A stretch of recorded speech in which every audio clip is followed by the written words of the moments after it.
And we're live with our first Paper Movies Book Club, a novelization book club discussion video.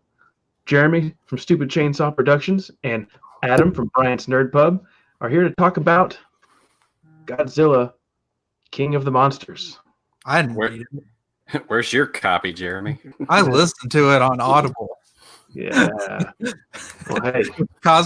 Hey, that's good because you get to get a different, analysis of the book through different media. So. Yeah, I can do a review of the narrator. Yeah, that sounds good to me. Yeah, I can do that for you. But first, okay, Adam, would you like to do a brief summary or just a full-on summary of the book? Well, sure. I'll do a brief summary. It is a sequel to the 2014 Godzilla. A device known as the Orca is stolen by eco-terrorists, and the Orca is what it basically does. It's able to send frequencies and communicate with other Titans. So Monarch travels to try to stop them and the eco-terrorists from releasing all the other Titans onto the world. And, of course, Godzilla intervenes and yeah. And the biggest villain in this is King Ghidorah. And we have other monsters, Titans such as Mothra and Rodan. So, talk about the author real quick. Jeremy, did you want to do that? Or do you want me to just... Yeah, Greg Keyes wrote some New Jedi Order books. I'm sure I can't see offhand because naturally it's on the part of the shelf that has a metal post in front of it. But he wrote one of the duologies. Yeah, he did. New Jedi Order, Edge of Victory 1, Conquest, Edge of Victory 2, Rebirth, and The Final Prophecy. Okay. So he wrote a couple, yeah. This book... You didn't like it? Well, I hated it. I hated the first half of it. The second half, it became fan service, and I was mildly entertained. But I just about hated every character in this book because they were stupid. And they weren't supposed to be stupid. But It was like the plot made everyone stupid in this book except for a 14-year-old. Okay, so you didn't like the book. Let's go into the whole history of the Godzilla thing first, okay? As we had in the comments, Matt says something. He brings up Godzilla 1998, which we did a watch along on Adam's channel last week, which was a lot of fun. Got to watch that 1998, one of the best Godzilla movies ever made, in my opinion, because I've never seen the other ones except for the 2014 version only once. So I don't have that much knowledge about Godzilla other than 98. Don't remember anything from the 2014 movie, except that you hardly saw Godzilla. And I have not seen Godzilla King of the Monsters, so this was my first take with that story. So what about you guys? How much knowledge do you have? As you can tell by my Criterion set of the Showa era, I am a fan of classic Godzilla, as is Adam. Adam's more of a fan than I am. I mainly stick to the Showa era stuff, which ends in the mid-70s. Although I do enjoy everything up until Godzilla 2014, which I thought was the equivalent of taking Ambien and being awake and being miserable and very bored with bad dialogue. Because for some reason, Americans have to have some sort of human plot in movies where giant monsters beat each other up. I've never understood that. At least with Roland Emmerich's 98 movie, it was a comedy. And every single character was comic relief, so it made it enjoyable to watch.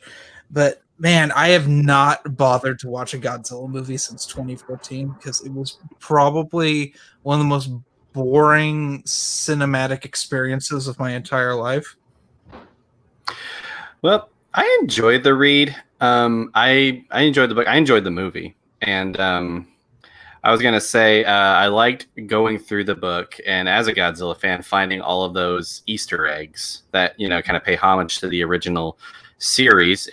But we can get into that in just a minute. But I I really enjoyed it. I liked that the book actually included some brief scenes from that were not featured in the film. Like it gave like some characters, like the character of Jonah, the eco-terrorist, like there's something about him that's not present in the film, and it actually adds like a little bit of, you know, more in depth to his character and like why he does what he does. And I enjoyed that.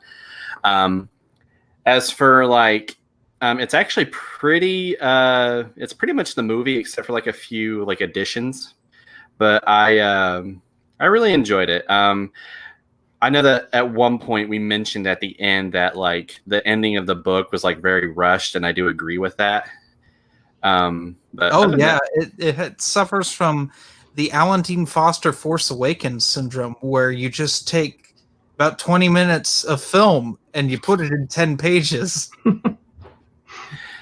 Well, you know, I guess he had maybe a quota, or like, hey, if you get past 300 pages, you better hurry up. I don't know. I'm liking the comments so far. I'm sorry.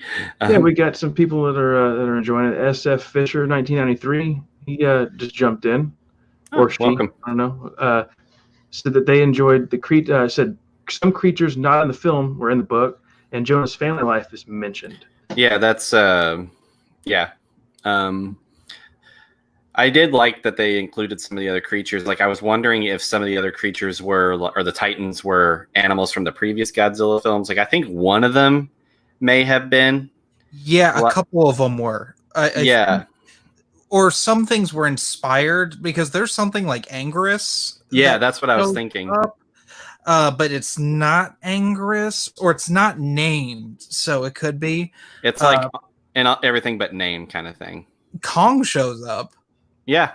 Yeah, I thought that was really cool, like cameo, I guess, because I did read the Kong Skull Island novelization before I saw the film, and once I saw the film, I enjoyed the book a lot better.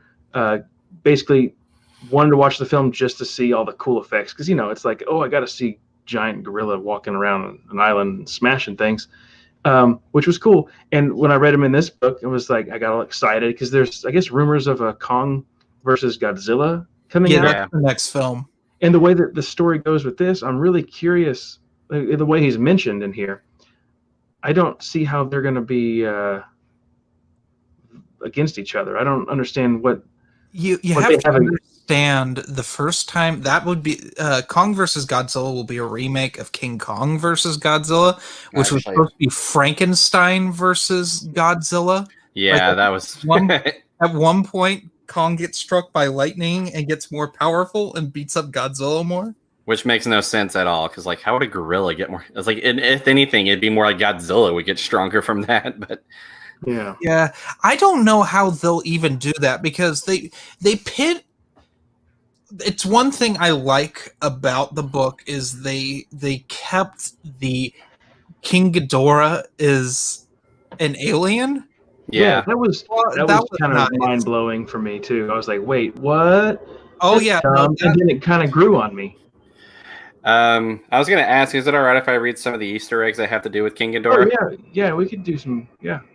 Well, I was going to say, okay. Well, you know how they actually refer to King Ghidorah throughout the novel as Monster Zero? Mm-hmm. Yeah. Well, that's actually one of his original names from the early '60s movies. Yeah, like, his first appearance, he's referred to as Monster Zero. That's actually his first appearance. I'm not sorry, I don't mean to quote. He's gonna one up me. I know. That comes to my second one with on page 192. One of the characters refers to him as Ghidra, like when his real name is Ghidorah, but they called him Ghidra, and I was just like, because when Ghidra first appeared, his first movie was called Ghidra, the Three-Headed Monster, and I have it right here. Oh wow! And that's the VHS. Recently, they updated the title to Ghidorah, the Three-Headed Monster. But what I was also going to say was this film. It's actually the same. The same three monsters fighting each other are the same. Like in the original, it was King Ghidorah, Godzilla, Mothra, and Rodan fighting each other. So, and but yeah, I kind of thought that was kind of a fun little Easter egg. But the character Sarazawa, Um, he's actually the name of the scientist from the original Godzilla King of the Monsters movie. Like, he has an eye patch and everything, and he's actually and they make reference in the movie, the novelization, to the oxygen destroyer. Right.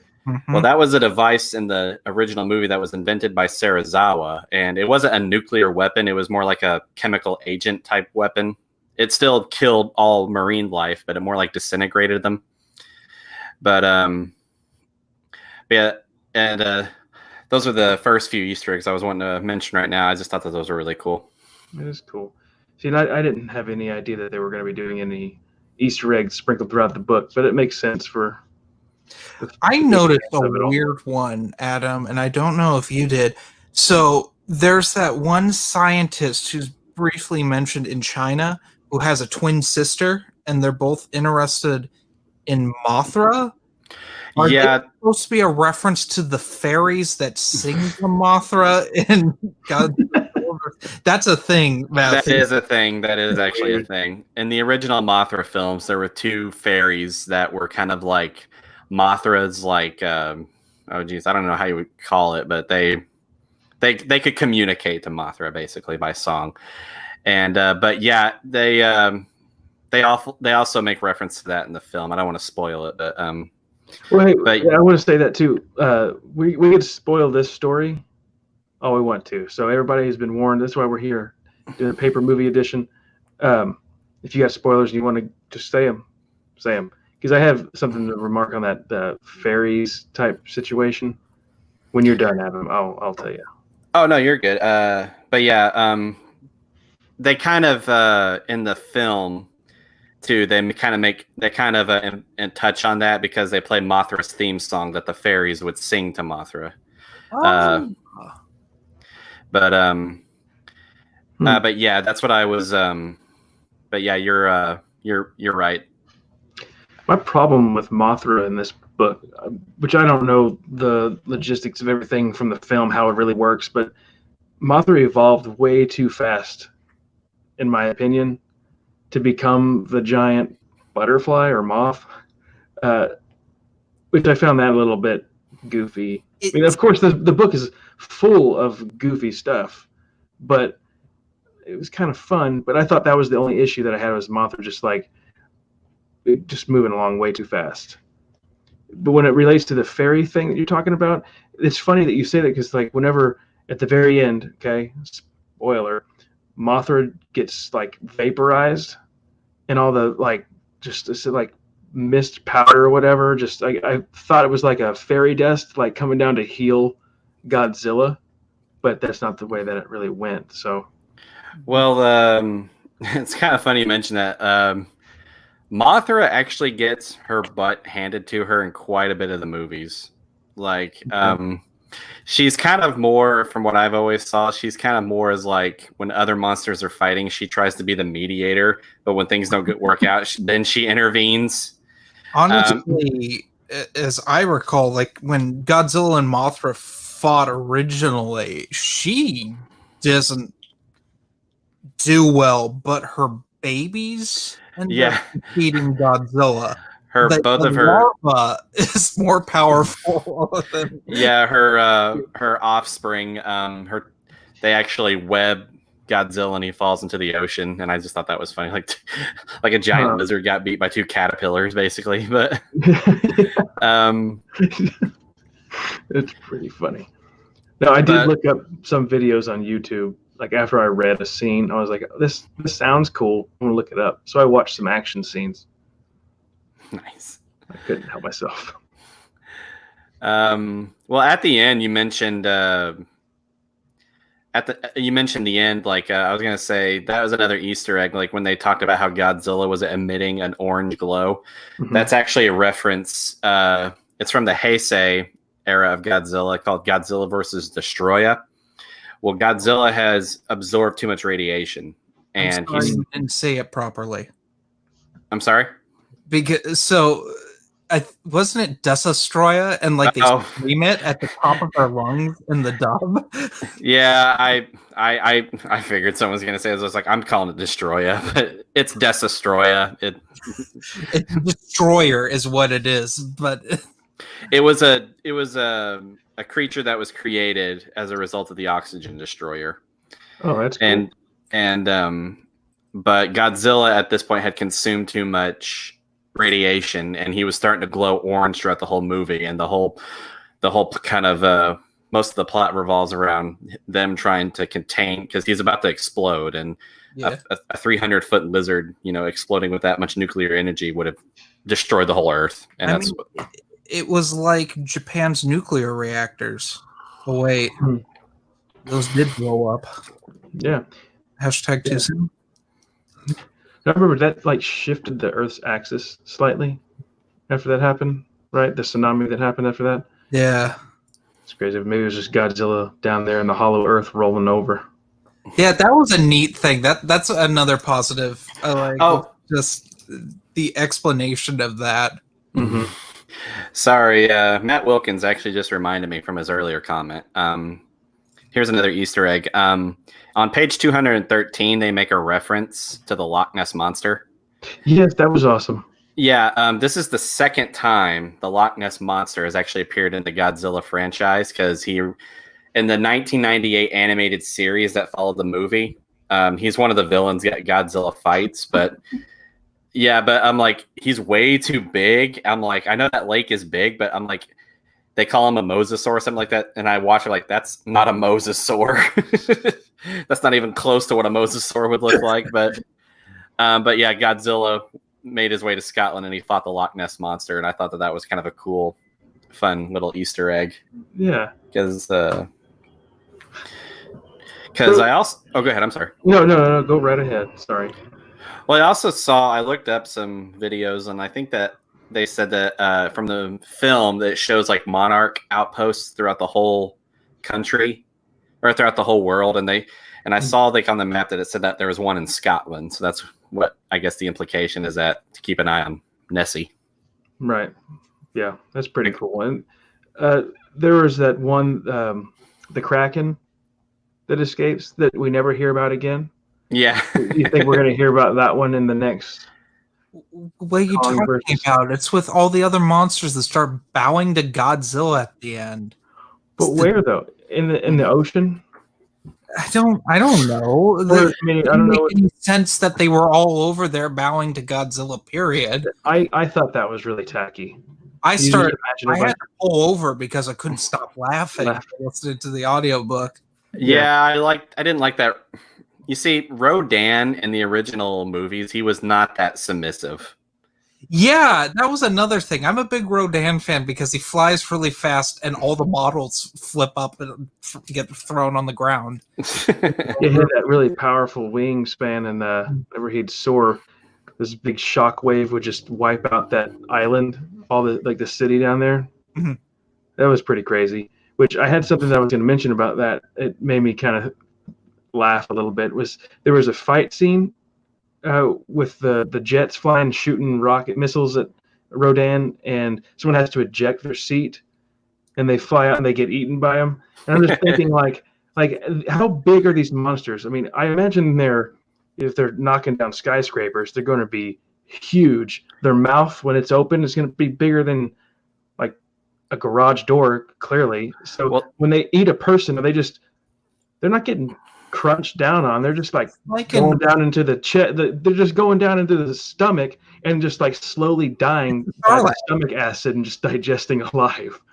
Well, they mentioned that Godzilla was around 350 feet tall, and and then they also said that Ghidorah's 500 something feet. I think 400. I think you could be right. 5.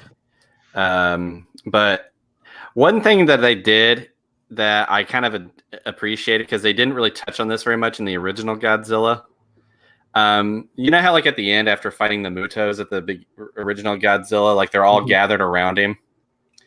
Like, well, I know that Godzilla in this one, like after I was going to get to this, but I'm gonna finish this point first. Like after they, after he was hit by the oxygen destroyer and he went down to his home or something to absorb the radiation, I was just like, I'm kind of glad that they're now touching on the fact like people should not get close to Godzilla, because I know he's a giant lizard, but he's emitting like high level radiation. Yeah. Yeah. So much towards at the end that they're like, oh, he's gonna blow, basically. Yeah. The whole, so I guess Boston not only is like permanently destroyed, but it's now a nuclear wasteland. So you can't go there anymore. Yeah, like it's the second because it's like the book implies that San Francisco just never got rebuilt. Like it's just gone. Yeah. I had a what I was wanting to say was here's a topic discussion that I was kind of a little thrown off from, and this happens both in this novelization and in the film. They knocked out Godzilla and revived him by the same means. I know it was different weapons, but they basically nuked him twice. And yeah, the first time, I know that the first one was supposed to like destroy oxygen into the water, but I'm like, it's just like, so you almost killed him by nuking him, and then you're gonna wake him up by nuking him like right to his face. Yeah, right. Yeah. I think it is pretty tacky. That's the thing that bothered me too. Is like Godzilla, king of the monsters, sure does get knocked out a lot, and he had to have the people help him. Basically, at the end, he couldn't have done it without the people. So he's really not the king. He cheated. I will say, he almost would have, if they hadn't. I had a friend at work that was complaining about that part in the movie, but I mean, it happens in the novelization too. But he's just like, man, like, just like Godzilla would have killed King Ghidorah if, like, his, he had him in the water. He would have actually won if they hadn't have freaking nuked him. But yeah. I mean, like, that's actually really true. He probably would have won, but it's kind of a loophole because I'm like, it would imply that King Ghidorah would have drowned, but I'm like, but wait, it's like if he would have drowned, then like how would the oxygen destroyer not have any effect on him? I mean, he was also because he's an alien, and he was also frozen in ice, so he had to have been underwater anyway at one point in time to be frozen in a giant block of ice. His head also grows back. Yeah, well, and apparently, I'm assuming his whole body's going to grow back from one head that they pulled out of the ocean. I was kind of thinking that, you see, he's lost his heads before in the old movies, but they always kind of like, and one of the older, like this poster behind me, in that film, he loses one head to Godzilla, but then the humans actually create like a mecha head. Yeah, he has a robot head. And they kind of control him. And I was wondering if that was what they were going for, is like maybe trying to find a way to create their own Mecha Godzilla or Mecha King Ghidorah. Yeah, it'd be cool to see Mecha Godzilla. He's my fave. He looks like a Megazord. It would be weird. So what with the characters? You guys want to talk about characters for a bit? You mean how awful they are? Well, the one that really irritated me the most in the beginning was Mark. Is that the dad? That's the dad. Maddie is the daughter. Now I wrote some notes down, so I'm going to glance over it and see what they say. But I thought Mark, he's the father of Maddie. He was out studying wolves in Colorado before all this crap went down, and he's definitely pretty far left-wing dude, I guess, because he pulls out a 45. Well, he's not too left-wing, but he pulls out a 45 when this wolf is like staring him down. And then he's like, oh, he knows that I'm pointing a weapon at him. So he holsters his 45. And he lowers and kind of bows down to the wolf in submission. I thought that was really tacky. Yeah, it wasn't. He's not as bad as his ex-wife, who may be the dumbest character I've ever read in a book. Right. I don't remember her name. I don't remember anyone's name except for Sarazawa, and I think that was because he was in the 2014 Godzilla movie. Let them fight. Yeah, he was that guy. Let them fight. Yeah. Yeah. or as I like to call him, the guy from Last Samurai. He also played Ra's al Ghul, the fake one in Batman Begins. But actually, when Christopher Nolan decided that Ra's al Ghul should be called Ra's al Ghul. yeah. But I was gonna say honestly, I think Serizawa was my favorite, but I'm kind of like, it's kind of hard because I kind of want to agree with him, but at the same time, like, yeah, but these monsters are kind of destroying everything, and I mean, but, yeah, there's some weird stuff that went on with all of it, like the Mark with the weapons, Every member of Monarch is the reverse of what they should be. They are all dumbasses. Yeah. I'm sorry, there's no other word for it. They are some of the dumbest scientists and military people possibly ever. You're taking orders from a civilian the entire time. Yeah. Which was goofy. Like, who does that? Also, why does the ex-wife think that letting monsters out will cause the natural order of things to correct? It makes absolutely no sense. Eco-terrorists would do that because they're crazy people and they're eco-terrorists. They kind of touch on some. I'm not going to spoil it for you if you're planning on watching it, but let's just say that at the end of the movie that is addressed in a way, but that's all I'm going to say. But that's not in the book. No.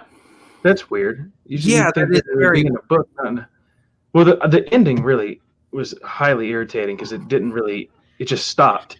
But I wanted to comment too. We were talking about how Emma's mission was so stupid. Yeah, I put Emma's speech that she gives to Mark, like she calls him like through video. It was really tacky. And then like this montage of stuff starts to play, like you get life growing. And the image that I had in my mind was that stupid thing from The Last Jedi when it's like talking about the Force and it goes into the shadow and you see the plants growing. And I think it mentioned that, like, oh, it goes into plants growing and things dying. So you're saying this was written by Rian Johnson? Probably. No, but I just thought it was so stupid. And yeah, she makes this Orca device to reset the natural order. It's like you're using technology to reset the natural order when it's like, hey, people have already. What are you resetting? It was stupid. I mean, Michael Crichton already wrote 2 books about this. They're called Jurassic Park and The Lost World. It didn't end well for them. Well, I was going to say on that, Emma reminds me of a character that's from a Jurassic Park video game who wants to try to release dinosaurs from the island, and she gets eaten by one of them, which is hilarious. Funny irony, I guess, but yeah. But it's just those things like people are so bad they want to kill each other. So what's the answer? To unleash monsters to kill everybody. Yeah, that whole sequence reminded me of the scene, and I have to spoil a really terrible film here called Jurassic World: Fallen Kingdom. When a clone of a little girl won't gas the abominations of nature that are these cloned dinosaurs and lets them go in Northern California, and the movie ends with just dinosaurs running rampant in America. Like, it just felt like that, like in the stupidity department. Only it wasn't as ham-fisted in this as it was in Fallen Kingdom, which, I mean, and it was done by the antagonist, so which was just a little different. But I guess she's not an antagonist at the end. I thought she was.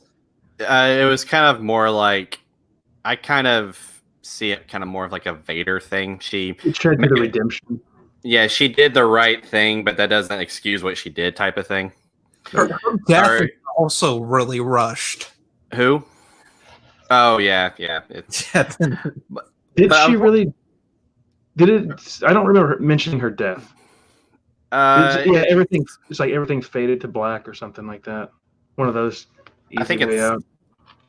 I mean, I think it's highly implied. It's kind of the same in the film, but Okay.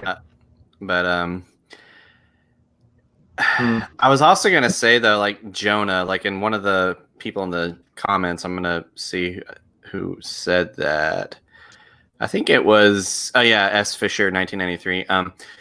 That Jonah's family was not mentioned in the film, and that's what I kind of liked. It was just like, oh, well, okay, that kind of you see. Here's the thing. Originally, I had to look this up. Originally, I thought Jonah was the what's his name, Tom Hiddleston's character from Kong, because uh, it talked like he said that he was in the British Special Forces, and so was Tom Hiddleston's character. But then I looked up like, oh, their names are different. Then it's not him. And he has but I like that I like that they at least tried to explain why he is, because he's upset with humanity because he talked about how his daughter was kidnapped on the way to school and murdered. And I mean, I guess it was added, my opinion, it was added just to kind of give him more reason, because otherwise in the film he's just doing it because he's like, I'm evil, I want to do things, but Yeah, to make him more human, give him his cause to. Yeah, I was also going to say he's the most reasonable villain I have ever seen. Like it talks about there's times where Emma has like a gun pointed to him and everything, and I'm just like, and he just lets her go. I'm just like, dude, I feel like any other villain like that would have just had you killed the moment you lowered your guard or something. He's also pretty cruel though too, because it's like, hey, yeah, she does something, slit her daughter's throat. And he slides her a glass of whiskey. He's like, sure you don't want that drink? So. Okay, yeah, you did remind me about that. Yeah, I forgot that he said that. No. Now, the thing that I did not like either, I mean, of course they had to do it for, I guess none of the stuff could have happened without it, but the Argo, the giant flying, the helicopter plane. The what? The make-believe. The Avengers thing I've ever seen. It's like some sci-fi technology. Yeah. In the film, it looks like a giant drone. Okay. Yeah, I got the feeling it was going to look like that. Goofy. I mean, they had like other airplanes inside of it and stuff. Those Ospreys, which they were obsessed with those. The helicopters that turn into airplanes. Mm-hmm. Like there were so many of them in this book. It's like the only thing that was around, I guess. It was like they wanted to have their big Star Wars like plane battle. Yeah. I think it was towards the end. There's a mention of like, and then they ran to the Osprey or something, and it was like, wait, where did that come from? Yeah, I don't remember where that came from. It might have been towards the end, not at the end. But yeah, I remember being kind of confused of like, where did they get that? Just they're everywhere. Everybody's got them in this world. Well, I was gonna say, I was gonna ask Matthew. Like, we know Jeremy didn't like, but I was gonna ask, what did you think of the story? I thought it was, well, first I have to put my mind into the cheesy action film. So doing that, it adjusted my expectations and all that crap. I actually thought it was pretty decent. I enjoyed it. I liked it. Like I said, the characters were all annoying. Yeah. But they had like Mark, he had his moments where it was all right. And yeah, Sarazawa, right? He was pretty cool sometimes. He was probably the bravest person in this one, because like to stand next to a highly radiated Godzilla, and I was just like, yeah. And he said like, oh, go ahead. I thought it was cool that it like would go through his notes and stuff before certain chapters. There's like from the notebook of so and so, and there's also like the history things. Were interesting. Yeah. And it's like some of them, it kind of was like, what was that, like a real quote, or is that just all made up? Some of it seemed pretty legit. Of actual mythology. Mm-hmm. They're just trying to tie it to big monsters. Right. Yeah, there. I was gonna say that a whole scene where they're traveling underneath to find Godzilla's lair, and it showed that this race of people worship Godzilla like a god. Yeah. I mean, that's actually not in any. That's not from what I remember any other Godzilla movie, and I thought that was actually kind of an interesting touch. I mean, I was gonna say. I'm sorry. Go ahead. Go ahead. I was gonna say though, the idea of Monarch's actually not in any other Godzilla movie that I know of. Actually, no, he's not. It's not. But I actually do kind of like the idea of Monarch. It just kind of, I don't know. It just kind of, it creates kind of a cool like subplot because when you go see a Godzilla film, like you're only going to see it because of Godzilla violence and everything. And but I just kind of thought that was a very unique approach because in most other Godzilla films, like it's normally the military that's always tracking Godzilla. I like that this was also like a group of scientists that was working with the military. Right. And I'm sure they've had that in several other Godzilla films. Like it's been a while since I've seen them. Yeah, but actually, yes, there has. But on this scale, I get what you're saying, Adam. Yeah. So they had to have their Men in Black type sector thing. And was it the Transformers movies? They had like Sector 7 or something like that. Yeah, they have something stupid like that. It's like they had it kind of to drive the story. There's like this secret group that does things, keeps it away from everybody. They had something kind of like that in Godzilla Final Wars that we were talking about last week on my channel, where it has like enhanced humans, like they're tasked with fighting tight kaijus, but yeah, there's been some films where it shows like a team of scientists working with the military, but I thought that the idea of Monarch was very interesting. And I also liked like how it's, it's a horrible organization. Like we've also seen that with Kong, like how, they just kind of bring the military into it. They don't tell them what we're going after. There's right. Like, well, we're going to be finding a giant monster. I hope that everything goes well, but we got the military. We'll be fine, Then someone gets shish kebabbed cannibal Holocaust style by a bamboo spider. Yeah. That's like that was one of the best references I've ever seen to another film.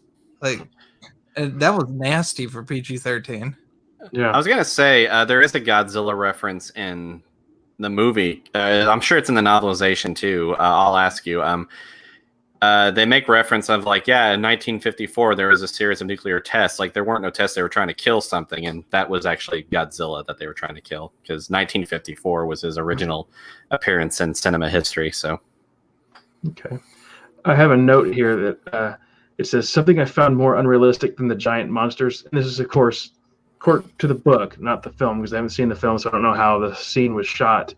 But it was the fact that Maddie and Mark were able to see each other during the chaos on Antarctica when the monsters are fighting, snow is being blasted around everywhere, the storms are going on.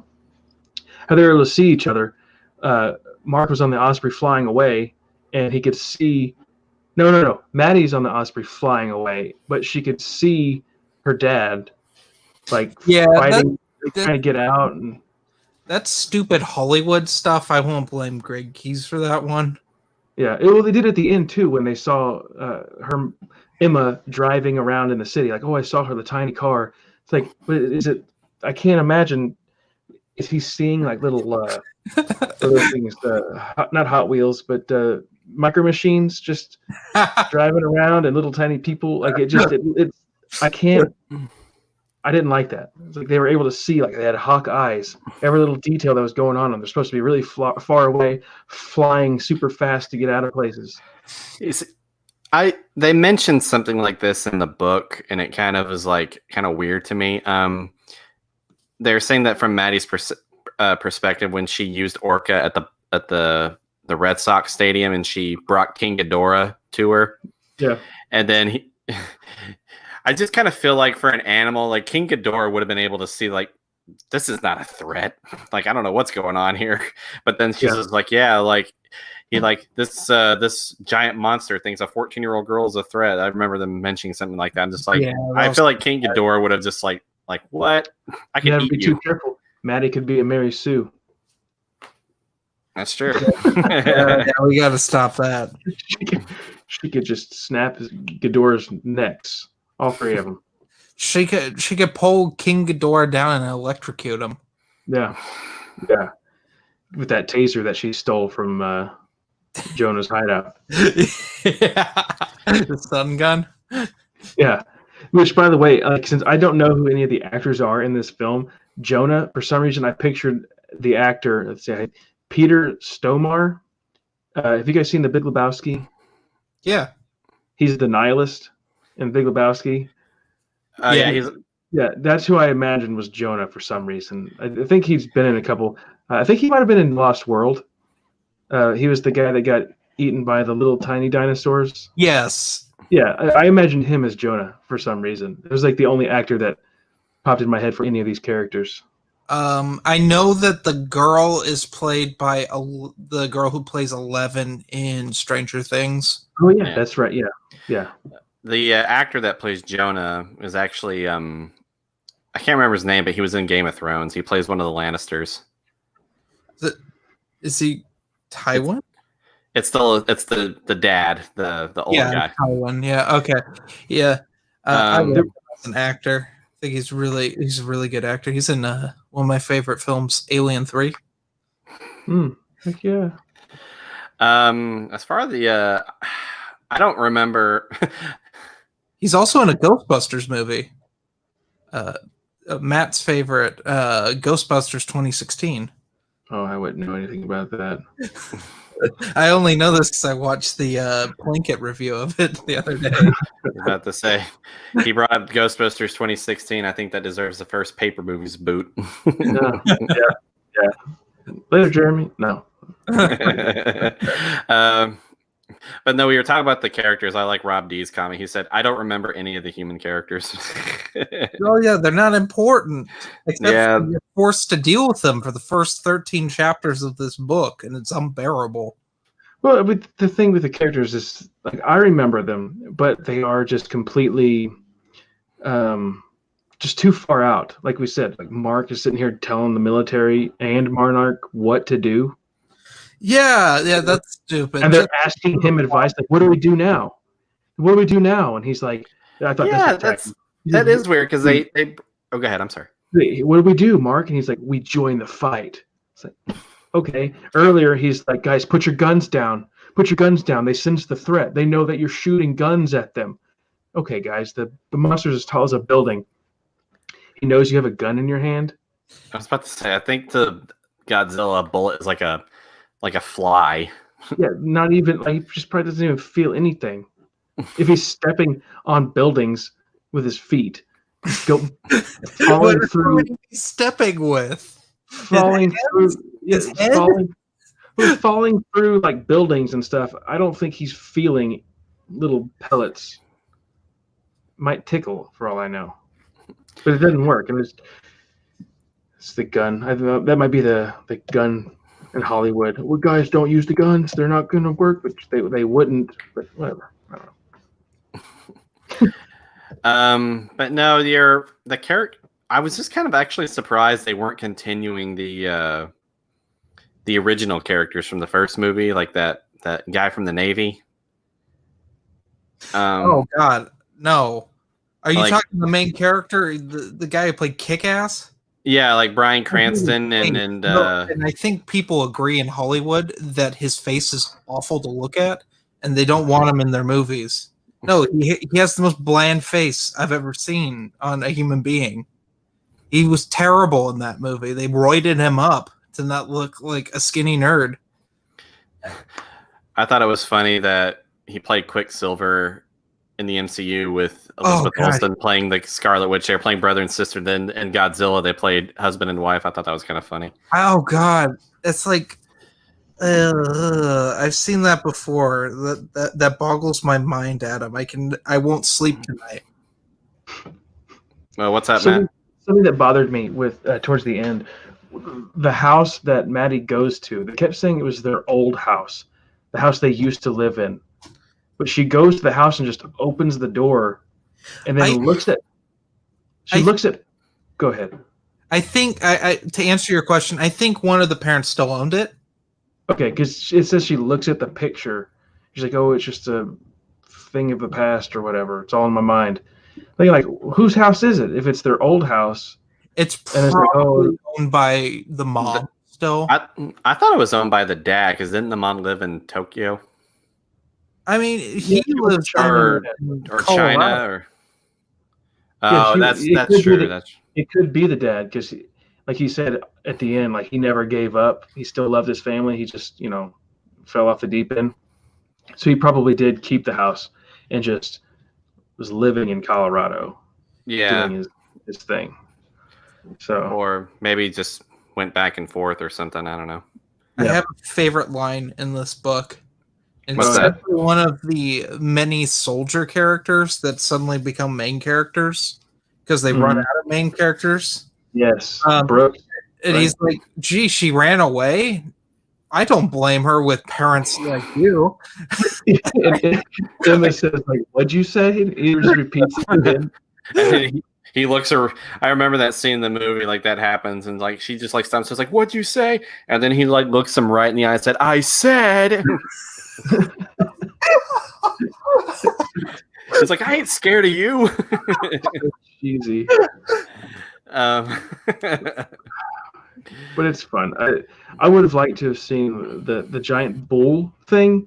Which one is it? Rise up out of Arizona. I thought that was who Or- Anguirus was. I think that was Anguirus, yeah. The one in Anguirus. Arizona. Yeah, in the original Godzilla films, Anguirus is like a massive spiked armadillo. Yeah. Okay. Or kind of like a mix between an armadillo and like a stegosaurus, I'm gonna say. Yeah. Isn't that in the one Godzilla movie where Godzilla and the other monster talk to each other? Like in Oh English? my gosh. Yeah, that happened in this. Oh my gosh. They made it to where you could actually hear Godzilla talking with another monsters, and it And was they talked like this, as I recall from my childhood. it sounded like you were like it sounded like a DJ rubbing his hand on a record or something like that. Just like, hey, That's so tacky. yeah. Was it okay? I have this thing open. I'm trying to think. There was that one lady, that scientist who went and like pulled the plug on the security stuff to let the monster out because she was agreeing with Emma. She's like, Emma's right. We need to reset humanity and the natural order of things." Oh, I can't remember what her name was or where it was that she did this. I'm in that area of the book.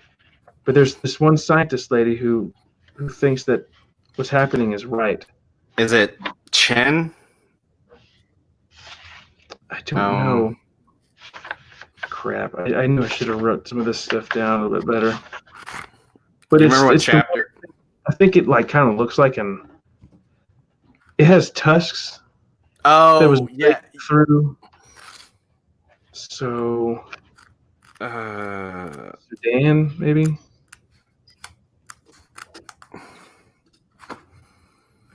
I can't remember either. Do you guys remember what I'm talking about? Jeremy, do you remember? Or are you confused? I think I remember what you're talking about, but I just can't remember Okay. the girl's the person's name. Yeah, but that's just I thought that was kind of a little bit interesting. Is that there was that other character in Monarch that was like, you know what? Maybe she's right. Vaguely, I remember this.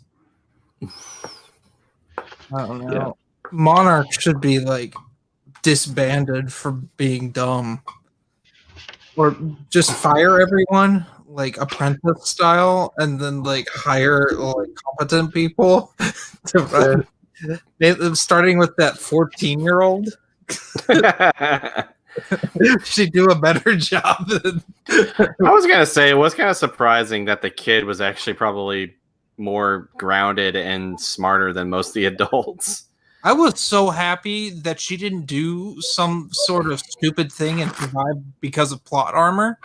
Like everything she does makes sense. It's no Lost World gymnastics kick the velociraptor scene. Like I didn't witness that, which I was very thankful.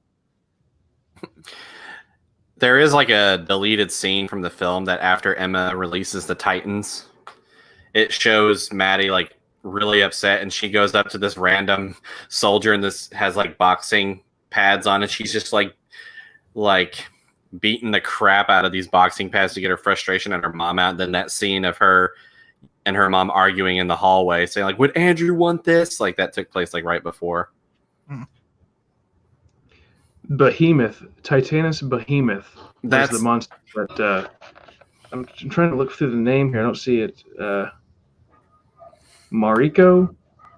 Oh, Mariko? Mariko? Is that right? Marco Polo. I don't know, man. Yeah, and there's like another guy in there. It says Eric is his name. She went up into the ventilation system to fix something, but all she did was like deactivate the kill switch. So she got everybody killed there. I did enjoy the sequence with the Kraken situation, where like they're like studying the vitals and all that stuff, and it was like dead, but yet it was escaping. It like adapted like real octopus do. They just change their body shapes and play weird mind games with people. I thought that was neat. What I thought was kind of funny, I don't like that line that said his name was Coleman or Cole. Yeah, Coleman. He was kind of funny in the movie, but it was just like he said that like we can't find Godzilla, and then he's like, oh, we're tracking Godzilla to this area, and then Mark's like, I thought you didn't know where he was. He's like, well, not if you don't know where to look. I'm like, that's the stupidest thing I've ever heard. I'm just like, you either know where he is or you don't. Yeah, that's pretty weird. I mean, he's a 400-foot lizard. He's not really that hard to spot unless he's like thousands of feet deep in the ocean. Yeah. But even then, I'm pretty sure they would have been able to track something that big. Yeah, I thought it was kind of silly too. They did this thing where when they were in the submarine, like Mark is in this nuclear submarine, and they get sucked down into the hollow Earth situation. You know. But it was like, oh, we're being pulled into something. I think they called it a vortex, maybe. And then it's like it cuts away to another scene and it comes back. You know, I picture that in the movie. I was like, this is that tacky moment in the movie where it's like, oh my God, they just died. But no, they didn't. They come back and they're like, oh, where are we? We're in this weird cave system with all these ancient ruins that are underwater. I don't know. I had mixed emotions about that. And Godzilla, when he was knocked out, he when he got sucked under, he just goes and pulls himself up down there and lays on this giant concrete, well, not concrete, but this giant rock platform. It just pouring concrete into this fissure in the ocean. Yeah, it's like, what in the world? I was gonna say, it's probably more for the film, but I feel like a nuke that far down into the earth would have like caused a more destructive result, and it just all we got from it was, oh, Godzilla's awake. Yeah. Like it pushed the submarine out further, so the shockwave underwater pushed them a lot further. It said, but no, when beached them, didn't it? The shockwave beached them. It surfaced them. I think it's like, oh, I thought they went up and hit land or something. I don't think so. I mean, unless it's different. I remember them getting out through, like they were just on the water, but I mean, it may have been different. What chapter was that? Didn't that kill everyone in the submarine? That's what I was thinking when I read it. I was like, wait, you would like the depressurization that quickly? But I mean, like not necessarily like surfacing that quickly in a submarine, but because part of going up and down in underwater is the speed in which you go up, so that way you breathe out the correct amount of oxygen, so that way your brain doesn't bleed and you don't bleed out your eyes. Like they have this in Jaws 2, where the guy surfaces too fast and he bleeds out his eyes. Like it's gnarly. Oh, he gets bubbles in the blood or something, an embolism. Yeah. You get too much oxygen in your blood. But yeah, like I would think as soon as they opened like the cap of the submarine, like they'd all blow up. Like I think they'd be fried. Yeah, I mean, I'm not a scientist or anything, but I don't feel like I'm not a doctor, and I just play one on TV. But like, you know, It doesn't make any sense. Also, Matthew was talking about this, like how everybody was just like, oh, like we're all taking advice from Mark and everything. I like there was that one doctor who was like always like telling Mark that he's crazy. Like when they heard Godzilla swimming outside, and they're like, okay, lower your weapons. He thinks that we're a threat. Like, open the door. Let's have him take a look at us. He's like, yeah, let's might have been here for a beer. Are you out of your freaking mind? I'm just like, I'm with this guy. I don't want to see a giant freaking lizard swimming towards me. Yep. Okay, I found this part when like they get hit by that shockwave. It says they broke into the air, tossed up by the tower of water. Mark lost sense of what was happening. The acceleration faded, was gone. He was weightless. They slammed back down on the surface of the ocean like a beached whale. Okay. But when it all sorted out, they were floating. Maybe not for long, but for now. That confused me when I read that. I remember getting confused. I'm like, wait a minute, what do they mean they were floating? Did Godzilla pick them up and carry them to the shore? No, they surfaced. They didn't go back down. They like stayed. Oh, floating on water. See, I'm an idiot. I was thinking floating in the air. No, I get that. That's not written clearly. You should complained to Greg Keys and said, "I need a diagram." Yeah. Hey, floating on what? Floating on air or on the? See, and that bothered me. That's why I got confused too. They slammed on the ocean surface, the surface of the ocean, like a beaching whale. That's just a simile. It's not a good one. Which, yeah, I mean, which is kind of funny because from what I remember, it was kind of just a right analogy, just kind of like in the wrong context. Because like whales don't like, well, it's like whales, like it's not you. It's just like whales sink whenever they die. But I'm just like, oh, go ahead. I'm sorry. My eyes were crossed. It's breaching whale. It makes a lot more sense when it's because it doesn't say beaching whale. Okay. Okay, I'm an idiot. Makes sense now. Ding, ding, ding, ding. Why am I here? Oh gosh. Anyway, so yeah, I overall I thought the book was decent. Yeah, I enjoyed it. I mean, it makes me want to see the movie for the visuals. Like I could care less about the story. I just want to see the monsters fighting each other. But I know which part to fast forward through. It's definitely better monster action than the first one because you actually get actual monster action and not just like 10 minutes of it.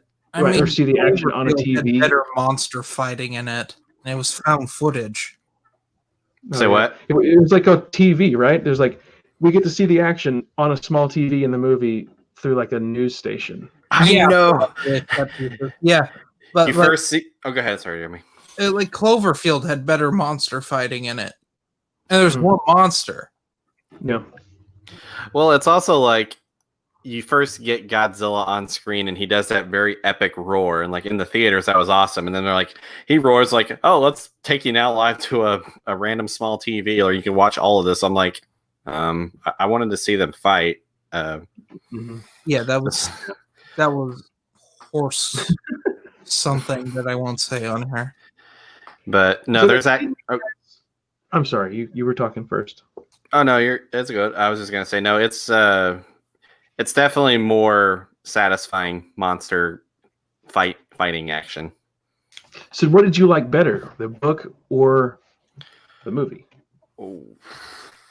I'd probably say 60-40 the movie. I like the visual and the fighting and everything, and but what I liked about the book was I liked that it kind of expanded on a couple of things that would have made some parts of the movie or the characters make more sense. So okay. And Jeremy, since you listened to it on audiobook, how was the narrator? Very good. His women voices were a little lacking, but that's to be expected typically. Yeah. Let me pull up what the narrator even was. Okay. I'm blanking on his name right now. Sorry, I was not. Have while you looked it up, was there music? Not really. No. Okay. It was. Oh God, are you kidding me? You're not going to give me narrated by Michael Braun. Braun. I've heard that name before. Yeah, I've heard him do some other stuff too. I will say, Matthew, the music in the film is amazing. I'll second that. It's pretty good, except for the cover of the Blue Oyster Cult song. That's awful. At the credits, yeah, go Godzilla. You know, I, being a Blue Oyster Cult fan, I don't want the singer of System of a Down covering a Blue Oyster Cult song.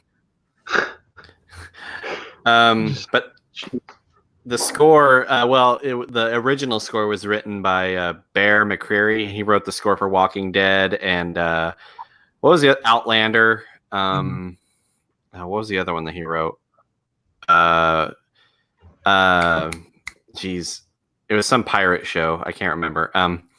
Pirate show or movie? Black. I think it's Black. It's not Pirates of the Caribbean because most of those are Hans Zimmer. The bad ones are Hans Zimmer, and then there's one good one by someone else.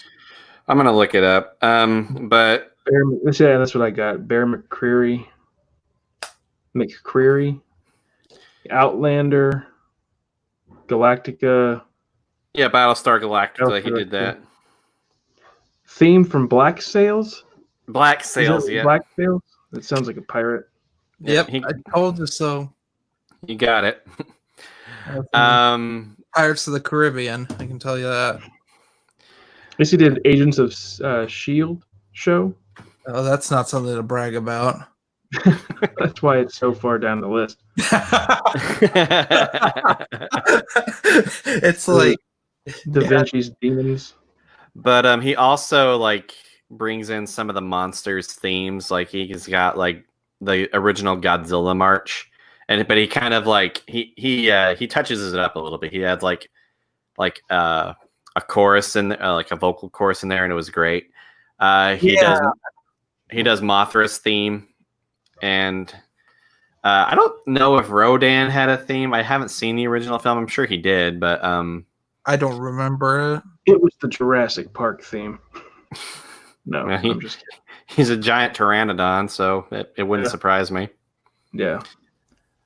But yeah, I thought it was good. I liked the book. I liked reading it, and I probably will say I'm probably glad I seen the movie first, because did it add anything to the story for you? Other than like Jonah's story, like with his family, not really. I mean, It was just most of the other scenes were just like I don't remember it showing in the film the other Monarch posts like reacting to the Titans resurrecting. It just showed the Titans resurrecting. So it was kind of cool to see the other Monarch posts, but like other than that, it didn't really add. Yeah. See, I enjoyed those parts of the book too, like when it would go to the different posts and it's like, oh, the beast is waking up and getting the different reactions from the different scientists and all that stuff. I thought that was pretty neat. Mm-hmm. So I just I can see why they cut that part from the film though. Like I guess time wise they had to like okay, people aren't gonna really want to see the scientists. They're gonna be like, hey, show us the monsters, Yeah, and I was wondering about like what was going to be in the film when I was reading, because there are a lot of names. And I'm thinking, okay, there's a lot of names in this book that I can't remember. Are they going to be saying these names in the film about all these scientists? But like you just said, that half that stuff wasn't in the book or in the movie. I think they say the names of the scientists that like are featured the most. It's been like a but I mean, like during those little outpost sections, it was like going through 3 or 4 different names in each section. I'm like, geez, hopefully we don't come back to these people. I'm not gonna remember who they are. It's like Rise of Skywalker. We just keep introducing characters. Yeah, and yeah. But I'm glad I read it. I wish I would have read the Godzilla 2014 novelization first to get like a refresher, because like I said, I saw the film one time, and I You didn't even could get to see it in theater. I saw it when it came out and went to the Redbox and rented it. So it's kind of like you could read the 2014 Godzilla as like a flashback. yeah, I guess that's a good idea. Yeah.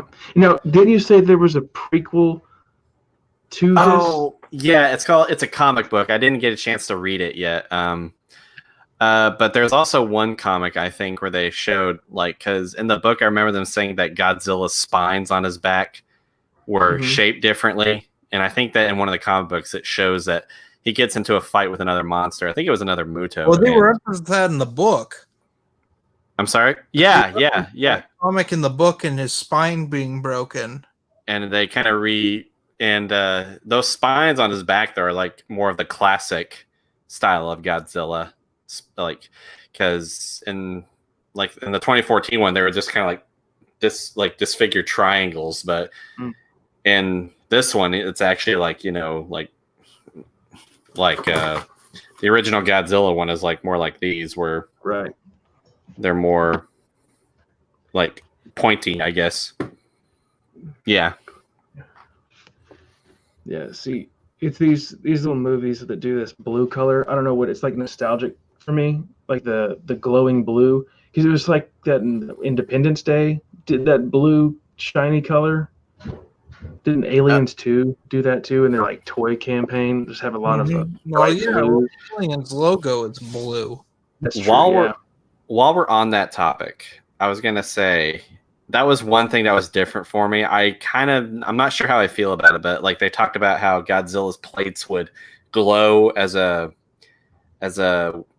intimidation factor, I guess, like as a threat. Like, it's like him. It's kind of like when a dog bows its head and like growls. It's like that was kind of like what I got like they were saying, like that was like Godzilla was like trying to intimidate his prey or something like that. Yeah, that's never happened before. But so, what would you rate the book overall? Explain. Not the movie. No, you got to separate it from the movie, which you said there wasn't that much of a difference. But what would you rate it on a scale? Should we do a 1 through 10 scale? Sure. 10 being the best, 1 being the worst, or 0 being the worst. I give it 7. A 7? Mm-hmm. What about you? Jeremy, you got a number? 4. 4. Okay. I was gonna give it a 3, but it's not quite that bad. Yeah. Okay. So I was actually gonna give it about a 7 as well. So it's a very interesting read. I enjoyed it, but it's just like those. I mean, like there's just like those moments that are just like, wait, what? Right. And that's like I said, I've learned to lower expectations when I read things now, and I get that mindset of knowing, like, okay, this is a cheesy action film. Writers of these things, I know how their thought process is going now. I can just lower my standards, and see how it goes. I got a fun question for you guys. Yeah. Mm-hmm. Who do you think is going to win, Godzilla or Kong? Stalemate. Yeah, it's going to be something that comes in, and they're going to turn together against the new villain. That's my opinion. Ghidorah's going to come back. Maybe, like you said, a mecha Ghidorah. It would be awesome if Jet Jagger came in. Oh my gosh. My fave. Literally, Matthew, there's a character called Jet Jagger or Jaguar. I can't remember, but he's like a robot that's like human size, and then he like has this ability, he grows into Godzilla size. He was designed by a kindergartner in Tokyo. They had a competition to see who would team up with Godzilla in Godzilla versus Megalodon, which also has the infamous international poster of Megalodon and Godzilla fighting on the World Trade Center, because the remake of King Kong had come out around that time, and King Kong climbed up the World Trade Center in that. Oh, he's pulling it. Pulling it out. And let's not forget, also in that film was like one of the worst Godzilla films ever, but it's very amusing to watch because there's this one fight move where Oh god, yeah, that's right, that's in there. Jaguar is holding one of the monsters, and Godzilla here's the other monster. Here's Godzilla. He just takes a few steps back, and he just jumps, and he's sliding on his tail like this. He goes. Hang on, I think there's a picture of it in this Criterion release. And like he does it twice, and I'm just like, and we're just watching like, how the heck is that even? It's, I mean, seriously, like after this, look it up because he just goes, you know. Wow. That's funny. No, it doesn't. Instead, it has God was it Invasion of the Astro Monsters. Look at this. Remember Godzilla's dance moves? God, I love the 60s. Oh wow. Yeah, Godzilla beats King Ghidorah on another planet. Godzilla's like, yay! The funny thing is, Matthew, they didn't change out the Godzilla costume for the whole Showa era, and you can see it's falling apart. That's sad. There's actually one Godzilla film where he becomes a dad, and I'm just like, and it's hilarious because, I mean, it's funny because it shows Godzilla taking a nap, and it shows his son playing jump rope with Godzilla's tail, and Godzilla's just like, what the heck are you doing? I'm just like, yeah, Godzilla's son has some of the worst creature design I've ever seen in my life. I hope they don't bring to a small child and he speaks English. What? Yeah, that. Oh my gosh, Godzilla's Revenge. Godzilla's Revenge is what happens when Toho drops acid. Because doesn't that weird fish mask scene is in that movie? That's Godzilla versus Hedorah. Oh, okay. That's like a fever dream right there. That's where Godzilla goes like eco-friendly, like, and like He gets all Emma on everybody. pretty much, but in a better way.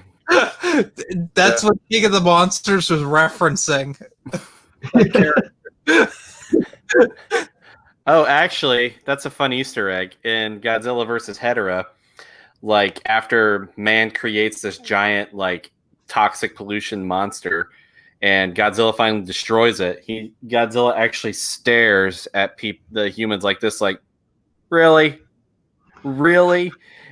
and then Godzilla does that in the movie King in this film.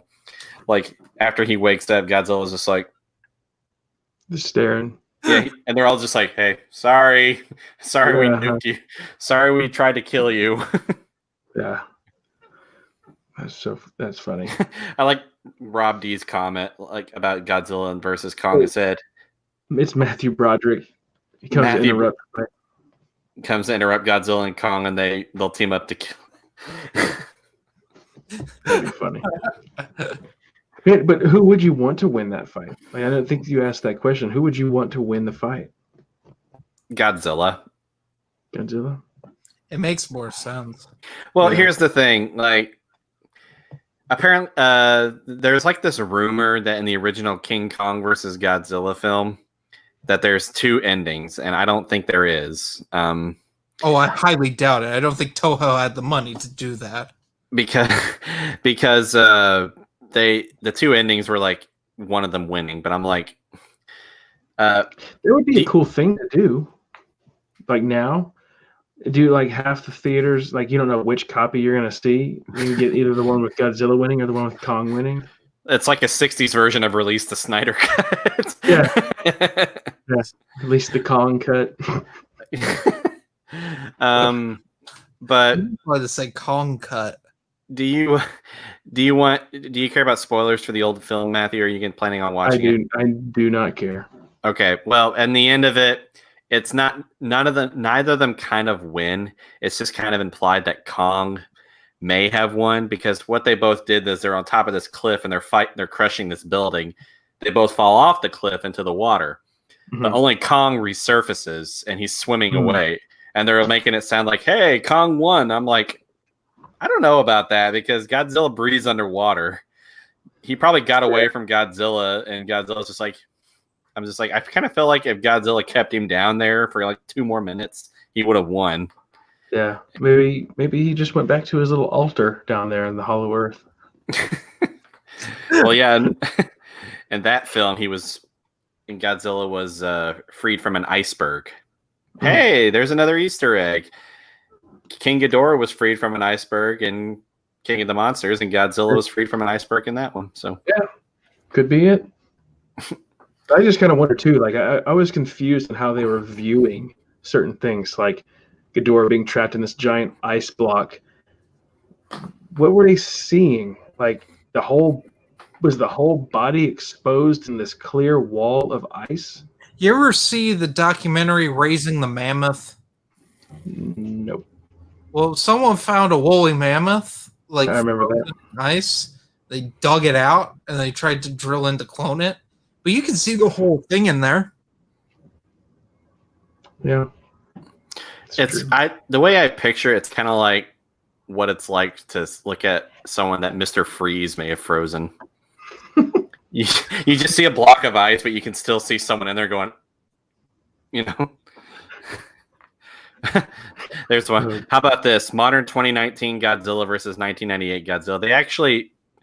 They did something like that, one of the Godzilla films, but I'm like, if it was this new Godzilla, the 98 Godzilla would have been roasted. Yeah, would the 98 Godzilla even be the size of this Godzilla's foot?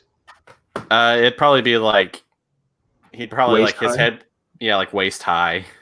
Yeah, this Godzilla, it's so weird to get used to, but they just roided this Godzilla up. He's gigantic. And then they roided Kong up too. Look how big that is. It's kind of comical. Neck. He's like the no neck. Yeah, and I remember in Godzilla 2014, his feet were like this big. Like there's one scene where you can see it's just like his feet, or like his toes are actually pointing down like this. It's like, I'm just like, I think I'm actually looking at one of the other Godzillas that I have, and it's the new one, and they actually corrected his feet. I'm like, thank you. That looked weird. Probably because they couldn't actually stand it up. Yeah. The way the feet were, it just wasn't sized properly. But yeah, as for the book, I recommend it. I mean, if you if you're curious about it and you kind of want to read about like, you know, the other scientists, like it's very brief, but I recommend it. So I think people would enjoy it. I mean, it even has the 65-year anniversary of Godzilla on the back there, 1954 to 2019. So that's cool. I kind of thought it was kind of cool that the original movie, the first one was named Godzilla, and the sequel was called Godzilla King of the Monsters because originally the Japanese released Godzilla in the 50s, and it was called Godzilla or Gojira. And then the American version was Godzilla King of the Monsters. So the one where they added Raymond Burr in, so there would be an American. That was kind of funny because they added some of the scenes from the original film into the American version, and they just kind of like shot some characters from behind or like had their face obscured, so that way it's like they're interacting with Raymond Burr. Which I like. Raymond Burr. I love me some Perry Mason. He was actually a good friend of my great grandfather's, believe it or not. That's awesome. Like, I respect that, but it's so ridiculous. It was too close to World War II, and they thought Americans wouldn't like a whole Japanese cast movie.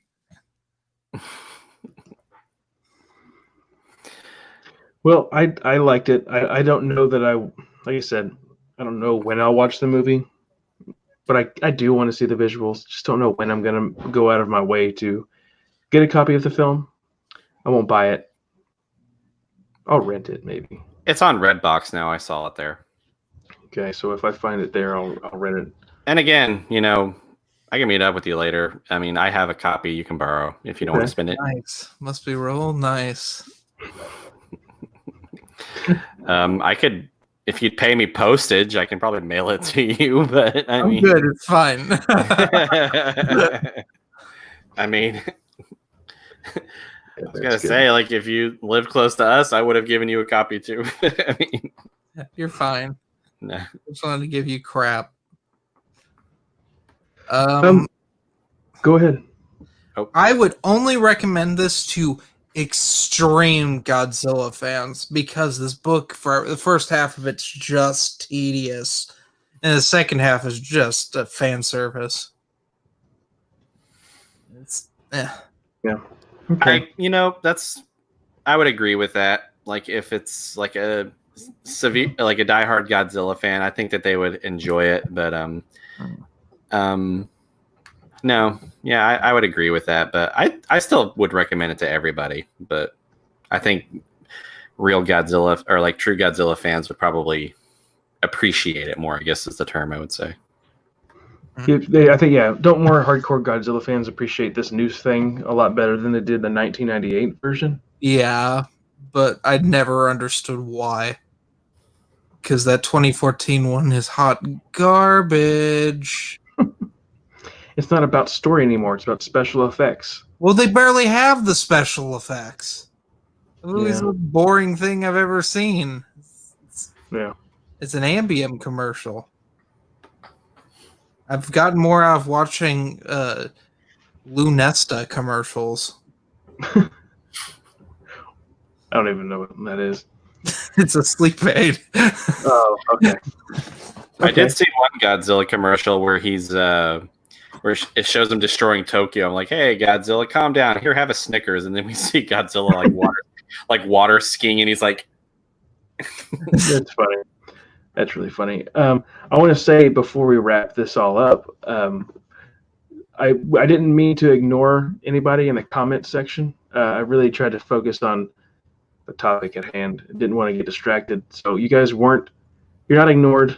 I'm going to go back and read some of these comments later on. But we wanted to stay on topic and really have a good discussion about what we read. It was a lot of fun. I enjoyed this.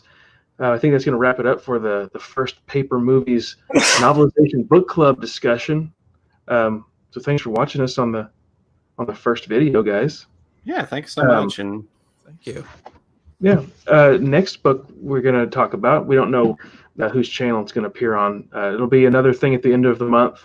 I'm not sure exactly how it'll work in June, because I think I'm trying to bring up my calendar real quick. We'll figure this out and we'll let everybody know too later on. But we announcing the book? Yeah, I'll mention the book. The last Thursday of the month in June is on the 25th. So I don't know if that's what we want to do or try to aim for a different day or what. Because it seems like it's going to come up pretty quick. But the book that we're going to be doing next, I'm excited to announce on Paper Movies, is a movie from 1981. And it's Dragon Slayer. Oh, I have my copy. Go ahead. Go ahead. So it's written by Wayland Drew. So you can find these on eBay, very cheap. As little Thank as you. Oh, hey, you're welcome. As little as $1.50, you could find these things. So pick up your copy. I don't think we're going to regret it. If you haven't seen the movie, which I don't think a lot of you guys have, you've heard me talk about the movie a lot. Mm-hmm. So now we're going to read the book. It's got pictures in it. So, and I just wanted to say thank you to Matthew. Matthew, I actually met up with him at the bookstore the other day, and he gave me a copy of one of his Dragon Slayer books, and I do have it. I was just like, oh, I probably should have brought it in here. But I don't know if you guys saw it. I don't know if you posted the picture yet on Instagram, did you? Oh, no, I didn't. Oh, yeah. Here, I'll bring it up. I thought it was kind of funny. I also need to thank Matthew because he mailed me this the other day.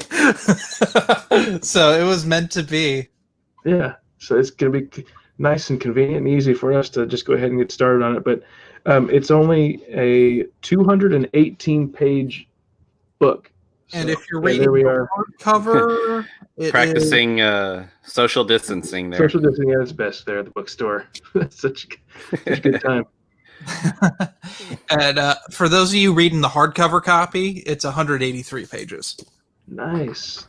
Yeah, but like I said, both the hardcover and the paperback easily accessible on eBay I'm sure it's many other places online as well. So I will say, Matthew actually recommended I watch the film because I'd never seen it, and I was like, okay, I'll check it out. I was typing it in on my Roku. I'm like, is there anywhere that's streaming it? I found a streaming app on my Roku that's streaming it for free, and I'm just like, whoa, meant to be. I remember sending him a picture of like, hey, guess what I'm watching? And he's just like, and the message, he's like, yes. yeah, that was good. But yeah, everybody, thanks for joining. I guess we'll talk at you later. Yeah. See ya. So Thank you, guys. Paper Movies.